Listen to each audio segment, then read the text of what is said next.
আপনি দেখবেন গাছের মধ্যে যদি 20টা কাঁঠাল হয়, 10টা কাঁঠাল ভালো হয়, 10টা কাঁঠালই পচা হয়।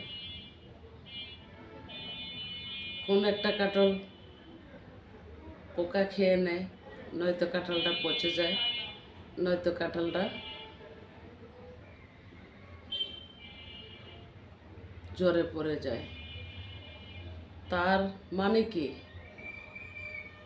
10টা কাঁঠালের কিন্তু আল্লাহর হায়াত, আর 10টা কাঁঠাল পচে যাওয়াটাও কিন্তু আল্লাহর ইশারা। এটাকেই বুঝতে হবে যে যার যতটুকু হায়াত আছে ততটুকুই তারে আল্লাহ হায়াত দেয়, আর যার যতটুকু হায়াত রাখে না তার জীবন শেষ হয়ে যায়। এটাই বাস্তবতা। কুকুরের ডাক যদিও শিয়াল দিতে পারতো, শিয়ালও কিন্তু গেই গুই করতো, চিল্লাইতো না। শিয়ালের ডাক যদিও কুকুরে দিতে পারতো, কুকুরও শিয়ালের ডাকেই চিল্লাইতো, কিন্তু আর কুকুরের মতো গেউ গেউ করতো না। কিছু কিছু কুকুর আছে দেখবেন অনেক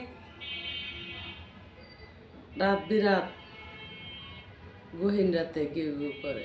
কেন করে তা জানেন?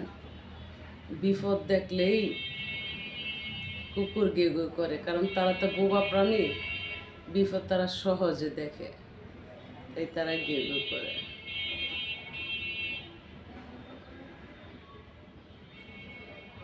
আপনার কপালে লেখা আছে তুমি বেশি দিন বাঁচবে না। আপনার কপালেই লেখা আছে আপনি দীর্ঘদিন বাঁচবেন। লেখছে কেটা? আল্লাহ। কারো কপালে লেখা কোনো ব্যক্তি লিখতে পারে না আল্লাহ ছাড়া। এটা কিন্তু বাস্তব আর মানতে হবে। তেমনি কইরা কিছু কিছু মানব জাতি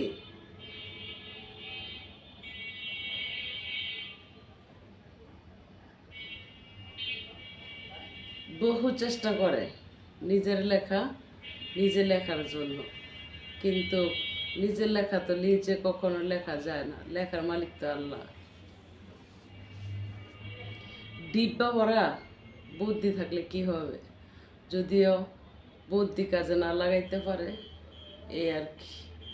ভালো থাকবেন সকলে। খোদা হাফেজ।